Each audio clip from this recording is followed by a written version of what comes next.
चलिए आज बात करते हैं भारत के एक सबसे लंबे और शायद सबसे उलझे हुए अंदरूनी संघर्ष की। ये कहानी है नक्सलवाद की। एक ऐसा आंदोलन जिसकी आग अब सोचिए 50 साल से भी ज्यादा से देश के कई हिस्सों में सुलग रही है। और यही सवाल आज भी हमारे सामने खड़ा है। आखिर ऐसा क्यों है? क्या वजह है कि देश के 11 राज्यों के मतलब 90 जिलों में आज भी बंदूकें चल रही हैं, हिंसा हो रही है? इस सवाल का जवाब ढूंढने के लिए चलिए कहानी की बिल्कुल शुरुआत में चलते हैं। तो सबसे पहले ये समझते हैं कि आखिर ये नक्सलवाद है क्या और क्यों ये आज भी इतना बड़ा मुद्दा बना हुआ है। देखिए, ये कोई कल परसों की बात नहीं है। हम बात कर रहे हैं 50 साल से भी ज्यादा लंबे एक संघर्ष की। सोचिए, फरवरी 2019 तक के आंकड़ों के हिसाब से 11 राज्यों के 90 जिले इसकी चपेट में थे। और इसकी जड़ें बहुत गहरी हैं। जमीन और हक की लड़ाई में, वो लड़ाई जो कभी किसानों और मजदूरों ने शुरू की थी। तो इस पूरी कहानी को समझने के लिए हमें टाइम में थोड़ा पीछे जाना होगा। चलना होगा पश्चिम बंगाल के एक छोटे से गांव में, जहां से ये सारी कहानी शुरू हुई। हम सब नक्सल शब्द तो सुनते हैं, पर कभी सोचा है ये आया कहां से? इसका जवाब छिपा है पश्चिम बंगाल के एक गांव में। नाम है नक्सलबाड़ी। बस यहीं से इस कम्युनिस्ट क्रांति आंदोलन की शुरुआत हुई और गांव के नाम पर ही इसका नाम पड़ गया नक्सलवाद। और इस पूरे आंदोलन की जो नींव थी ना, वो एक बहुत ही सीधे साधे लेकिन बहुत पावरफुल नारे पर टिकी थी। जमीन उसी को जो उस पर खेती करे। बस यही उनकी पूरी विचारधारा थी कि जो जमीन पर मेहनत कर रहा है, पसीना बहा रहा है, जमीन का असली हकदार भी वही है। और फिर देखिए कि कितनी तेजी से ये एक छोटी सी चिंगारी आग में बदल गई। 1967 में नक्सलबाड़ी में एक हथियारबंद विद्रोह शुरू होता है।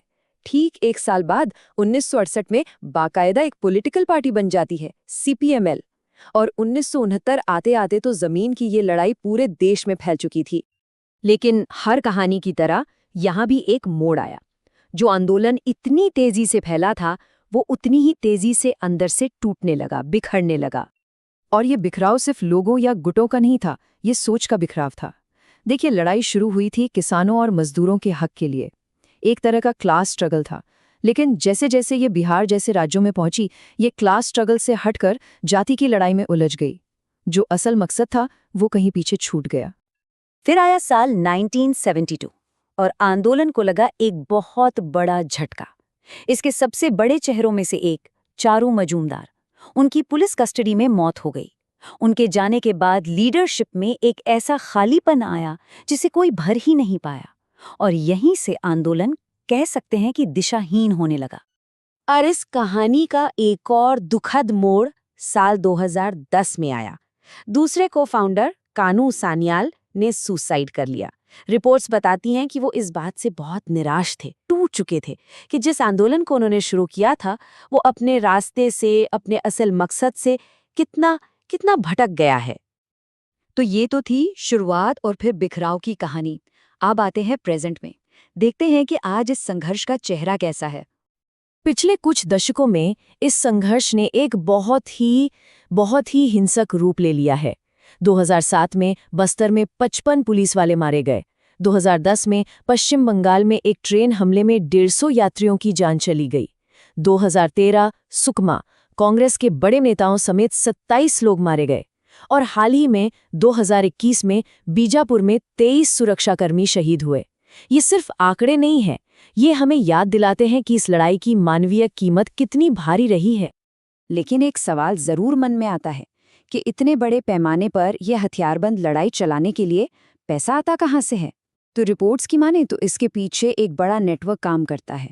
इसमें माइनिंग इंडस्ट्री से होने वाली जबरन वसूली एक बड़ा हिस्सा है। और एक चौंकाने वाला आंकड़ा ये है कि करीब 40% पैसा ड्रग ट्रैफिकिंग यानी नशीले पदार्थों की तस्करी से आता है। अब जाहिर है, इस बढ़ती हिंसा के जवाब में सरकार भी चुप नहीं बैठी। दशकों से एक के बाद एक बड़े काउंटर ऑपरेशंस चलाए गए। 1971 में ऑपरेशन स्टीपल चेस से इसकी शुरुआत हुई, फिर 2009 में ऑपरेशन ग्रीन हंट और 2017 में ऑपरेशन प्रहार। ये सब इस विद्रोह को काबू में करने की लगातार कोशिशें रही हैं। तो इन सब कोशिशों और अंदरूनी बदलावों के बाद आज ये आंदोलन एक बहुत ही अजीब एक दौराए पर आकर खड़ा हो गया है। मतलब तस्वीर आज काफी कॉम्प्लिकेटेड है।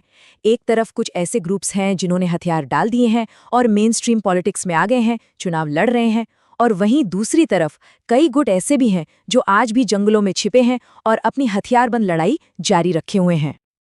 और इसी बदलते माहौल का एक छोटा सा लेकिन अहम संकेत है ये नंबर 11। अभी हाल ही में छत्तीसगढ़ में 11 नक्सलियों ने सरेंडर किया। इन पर कुल मिलाकर 40 लाख रुपए का इनाम था। ये एक छोटा सा संकेत हो सकता है, पर शायद ये इशारा कर रहा है कि हवा का रुख बदल रहा है। तो हमने इसका इतिहास देखा, आज की हकीकत को समझा।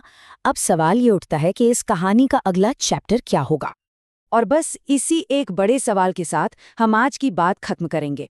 क्या नक्सलवाद अब अपने अंत के करीब है, इसकी आग बुझ रही है, या फिर ये सिर्फ राख के नीचे दबी एक चिंगारी है जो किसी नए और शायद ज्यादा खतरनाक रूप में दोबारा भड़कने का इंतजार कर रही है?